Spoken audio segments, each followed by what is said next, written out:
देश की सबसे बड़ी पंचायत संसद को विपक्ष ने एक सस्ते ड्रामा थिएटर में तब्दील कर दिया है। लोकतंत्र के मंदिर से एक ऐसी शर्मनाक तस्वीर आई जिसने देश के सनातनियों के दिल पर गहरा घाव किया है। जिस भगवा को त्याग, तपस्या और पवित्रता का प्रतीक माना जाता है, आज उसी भगवा को पहनकर पंडा पुजारी का स्वांग रचाकर सनातन आस्था का सरेआम मजाक उड़ाया गया। राहुल गांधी की शह पर निर्दलीय सांसद पप्पू यादव ने पूरा ड्रामा क्रिएट किया। क्या राजनीति का स्तर इतना गिर चुका है कि अपने राजनीतिक एजेंडे के लिए सनातन के प्रतीकों को नीचा दिखाया जाए? इन तस्वीरों को गौर से देखिए कि कैसे देश की राजनीति किस गर्त में जा रही है। संसद परिसर में पप्पू यादव बाकायदा भगवा वस्त्र पहनकर, सिर पर तिलक लगाकर पंडा बनकर बैठ गए। सामने एक दान पेटी रखी गई और उस दान पेटी में बड़े ही नाटकीय अंदाज में राहुल गांधी भी चढ़ावा चढ़ाते दिखे। मुद्दा बनाया गया अयोध्या राम मंदिर से जुड़े तथाकथित चढ़ावे की चोरी का। लेकिन मंशा मुद्दा उठाने की कम और सनातन धर्म के प्रतीकों का उपहास उड़ाने की ज्यादा दिख रही थी।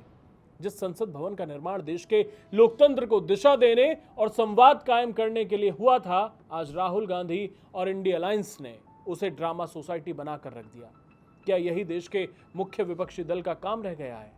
जब जनता के मुद्दों पर बात करने की बारी आती है तो ये संसद ठप कर देते हैं। इस पूरे ड्रामे के पीछे छिपे दोगलेपन और पाखंड की क्रोनोलॉजी को आप समझिए।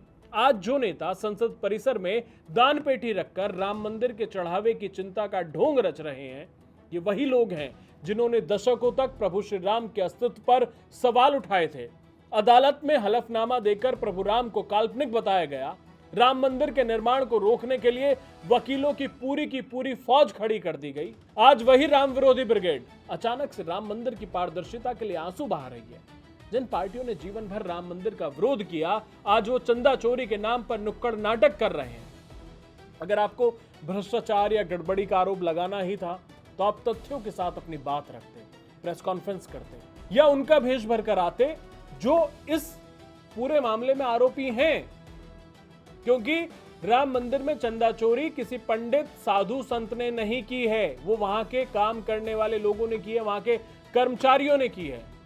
लेकिन सनातन, भगवा और हिंदू प्रतीकों को नीचा दिखाना विपक्ष के लिए वोट बैंक की राजनीति बन गई है। ये देश बर्दाश्त नहीं करेगा। ये पप्पू यादव अब के केवल सवाल नहीं है, सवाल है सपा और कांग्रेस मिलकर के राम मंदिर के नाम पर सनातन को अपमानित करने का। जिस ढंग से दिखाया कि पप्पू यादव साधु बन गए हैं और चोरी कर रहे हैं, ये देश का साधु संत, देश का सनातन इसे बर्दाश्त करेगा?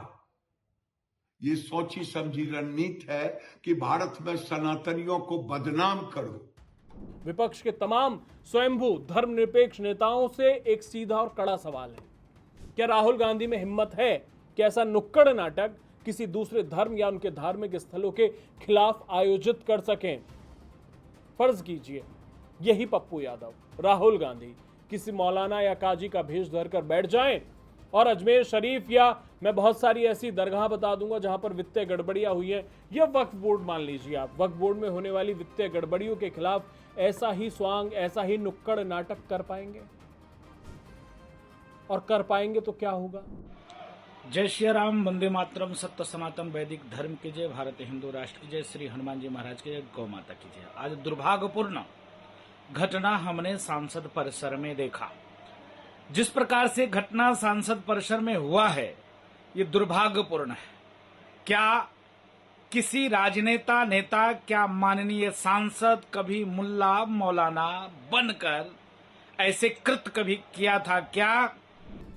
पहली बात कि अपनी मुस्लिम तुष्टीकरण और वोट बैंक की घटिया राजनीति के कारण विपक्ष का कोई भी नेता कभी ऐसा करने की जरूरत नहीं करेगा। और दूसरी बात कि अगर किसी नेता ने गलती से भी ऐसा स्टंट करने की कोशिश कर दी तो सड़कों पर उतरने वाले कट्टरपंथियों ने बख्शेंगे नहीं।